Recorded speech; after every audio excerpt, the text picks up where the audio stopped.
Hey, good morning YouTube. This is Uwe from Gloves on Cars. Welcome to the channel.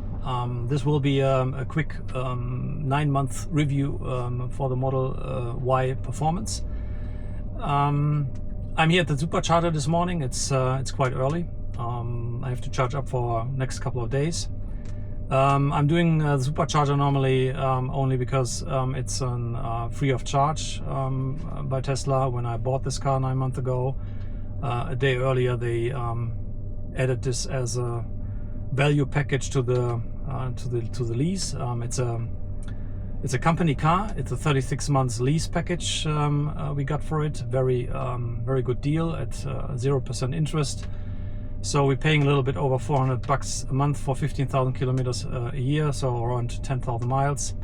That's basically enough for me to do commuting to the office and back, and then do some business trips during the year. I spec this one in dark blue. The performance model always comes with the turbine wheels, the dark wheels with the red calipers, and I think with this color scheme it really works well with the car. I did to the outside of the car a minor changes. I had the red logos, Tesla logos. I think it looks a little bit better in this color scheme. From the inside, I did only a bit of ambient light. That's all. I appreciate that they, with the facelift, that they did a few things on the interior, different materials, ambient light, and all that. I think this is much nicer in terms of interior. What I really don't understand why they haven't put in a kind of a secondary display. I know it's production costs and all that, I understand that, but I'm willing to pay a few more bucks on a lease or when I buy a car if I have this additional convenience, I would say. An head-up display would have been, I think, a nice solution to it. I don't need something directly in front of me, but a head-up display would have been a nice touch. Unfortunately, also they didn't really improve the performance in terms of charging or did anything to the battery pack, anything major at least. They did improve the aerodynamics a little bit on the car, but in terms of real world range, I'm not sure that you feel it really. I think the major question is, in the end, for everyone out there, or being in the market for a Tesla maybe, is the Model Y Performance worth the additional money? And to give it you straight back, it's no, it's not worth the money. Save it. I think the long range model all-wheel drive is completely enough and all you need. And if you don't like the wheels on it, slap the turbine wheels on them, that's fine. Then you have the same optics. You have the same car. Of course, the carbon fiber rear wing, the little lip there is missing, but also this is an aftermarket part you can buy. You can put it on the car, and then there's nothing really which where anybody can tell the difference between the two models, and I think that you're fine. The only big difference I can feel with the performance model is from 0 to 60, 0 to 100. It's much quicker, yes, but it's not like that I'm going into the car in the morning and do a 0 to 100 or 0 to 60 all the time. To be honest, I really haven't tested it specifically. I just tested the acceleration from the stand, but I'm not in the mood to test drive a car all the time. I just want to have my peace of mind when I get in the car in the morning commuting to the office. I just want to hit the brake and get going. And this is the reason why I like Tesla. I like the simple setup. I like the central display. I like the simple look of it. I'm not so keen on, let's say, Mercedes-Benz design language currently. I think they overdid it, and they still overdo it with all their little stars everywhere. I think this is ridiculous. But I think everybody needs to decide for themselves, and I think it's just a subjective view on things, and if you like what Mercedes-Benz is doing and you like their cars, hey, go for it, buy them. That's all fine, that's all good. Everybody does what he likes to do. Now to the observations and experience with the car. It's really not too much to tell, to be honest. It's headache free. The car gave me no problems, no headaches at all. The only thing I really can tell is I get some messages on the screen here that if the sun is shining or it's raining too much or snow, that the cameras are blinded or not working. So the autopilot is not really working properly. That's all I can tell in terms of failure messages or so. Anything else is totally fine. About the autopilot, it's not longer market leading or good enough. I think the changes they made to the software and to the car, I think the autopilot got worth, and also saved the money for the upgraded version or so. It's not worth it doing it. It's very annoying also that if you change lanes, you have to reactivate the autopilot all the time. I don't get it why they do that. BMW makes it really nicely. I had iX3s EVs before, and if you do lane changing, you just indicate it over the turn signal here, then it's you move over, and as soon as you're in the lane, the car recognizes immediately you're again in the lane and takes over the it will be taken over by the autopilot again. You can let it go. I don't get it why Tesla does it, and I think somebody has to explain this to me, why they have to opted for this kind of solution. I'm really not understand why. I think this will be a simple software fix to also in terms of display and all that. I think this can be fixed very easily in the spirit of BMW, how they do it. I think they do it really perfectly. They have a dialed in autopilot. I only can recommend this stuff for them. I had two long range all-wheel drive models before Model Y. I was very happy with those, and if I would have to decide for a Tesla, I always would go back to an all-wheel drive long range version. Performance is out of the question for me because I don't see the benefit really.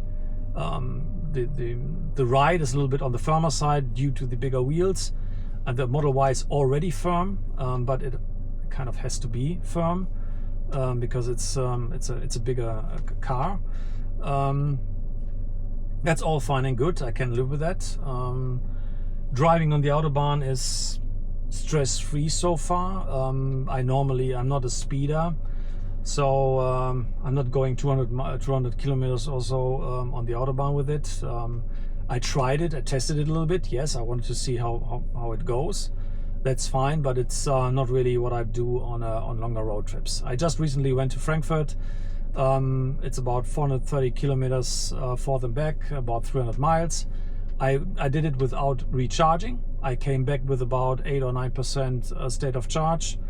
And this was Autobahn mostly. Only about 10% was 50% of the trip was about country roads, city stuff. The rest was Autobahn, construction zones, of course. But I tried where I was able to, driving 130. Something between 70 and 80 miles all the time. So 85 or so, if you're counting in miles. So normal drive without charging. So real world range with the performance model is about 450 to 480 in the summer times, or in the warmer climate time of the year. In the winter, I would deduct not too much. Tesla is very efficient, but I would deduct about 40-50 kilometers, 30 miles or so from the range then. Other than that, I think it's dialed in. It's working really well. It's one of the best EVs you can buy out there. And I think in the moment you might get some deals for used Teslas if you want to buy one. Buying this one from new, I wouldn't do it.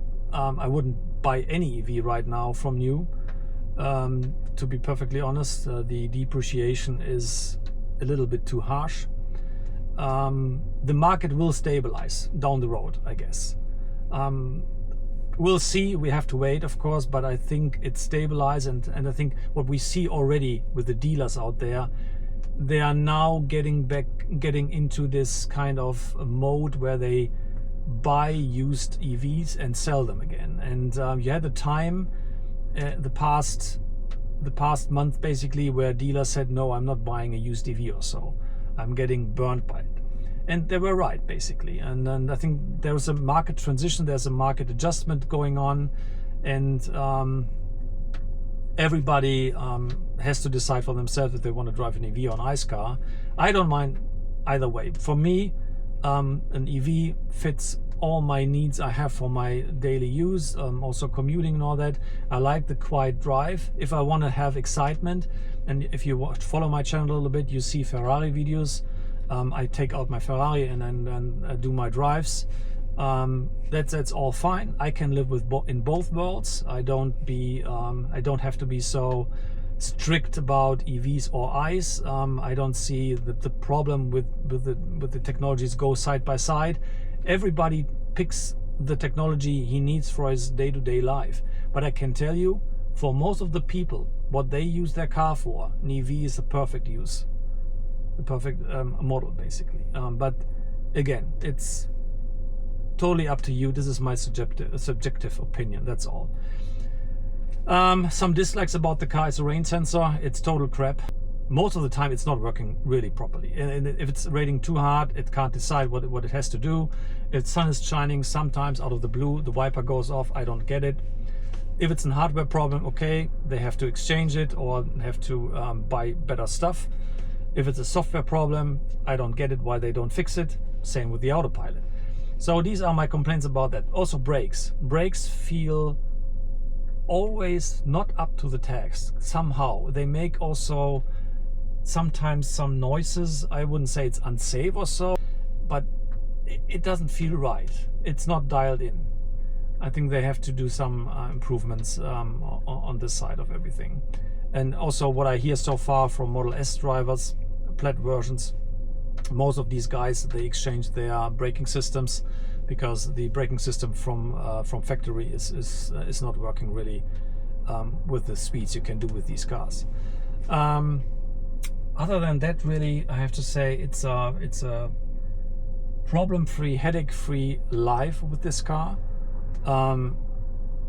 It's a good buy. It's a good lease package.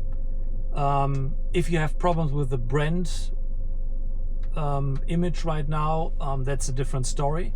I don't discuss politics on this channel. This is I'm a car guy, so this is all about my passion for cars, talking about sharing the experience and all that. I don't want to convince anybody to do anything specific. I don't want to tell you what to do. I'm just sharing my experience, and you can take whatever you like from it. Maybe it helps you in your buying decisions. And I think only people living with this car for a longer time of period, over months, years, they can tell you the flaws, but also the good side of the car, of course. It's not always has to be about flaws or negative points. I have to tell you about the Tesla, besides the image stuff, is it's a good car. It's a solid EV. It's a solid car. It's the build quality is fairly good. It's not BMW level, of course not, but it's good enough to live with it. It's soft touch over here. It's not like, if you look at the Mercedes-Benz right now, the new CLA came to market. This is all hard plastic. The most of the cockpit is, and to be honest, if you spec the CLA pretty well, you have to pay up 70 grand. And I'm not paying 70 grand for hard plastic. They are totally out of their mind. So Mercedes-Benz has to think about their approach to quality levels and all that. I think this is not really working for on the long run. The surfaces here, the seats are easy to clean, easy to maintain, no wear to them. I like what they did basically also with this Alcantara like materials here. You can discuss, of course, the wood, the fake wood here. I would prefer kind of more technical surface, like an carbon style, or kind of a different aluminium optic or so. I don't need this wood stuff, but it's what it is. Again, head-up display would have been nice. If I would have bought this car, I might slapped something in there, but with this one, no. I put in this ambient light because I like it a lot. It's flexible on the inside here. You can transport stuff if you have kids. Plenty of room in the back. Again, seats are easy to maintain. Even if your kids spill anything, that's fine. I think it's really easy to get around this car. Easy to get in and just drive. You hit the brakes, you go. No problems with the smartphone integration here. No problems at all to get in, out of the car, to do anything. The app is working.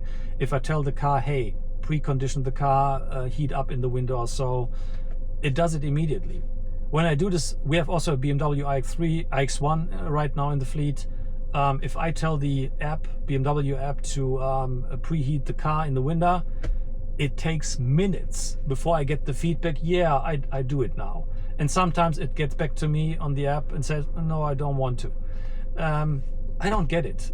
Yeah, if you have a BMW, for instance, if you want to do updates, software updates, you have to download it basically with your smartphone, go into the car physically, initiate the update, and then you can leave the car alone. I don't get it. BMW should be able to do over-the-air updates at any time. I don't get it. It might be a hardware problem, I don't know, but they have to fix this with the newer models. I'm really looking forward to Neue Klasse. They are really looking nice. I like what they're doing there, but I'm afraid they will be awfully expensive. And I'm not willing to pay for an iX3 70-80 grand. Even if it's really good. Even if it's brand new technology and really good what they're doing there, I'm not willing to pay so much money for a day-to-day commuter. For me, the ideal range in terms of value proposition is between 40 and 50 grand, maybe 55. I think in this range, 40, 55. I think there you can get the perfect mix of everything. There will be coming Ford Explorer EV, which will replace the BMW. We got the rear-wheel drive 77 kilowatt version in the darker blue shade. We will get this end of August. I will do a review, of course, walk around, outside interior, driving experience, comparison a little bit to Tesla here in terms of build quality and all that. And I'm really looking forward to this car. It looks nice. I think it's undervalued right now. I don't know why.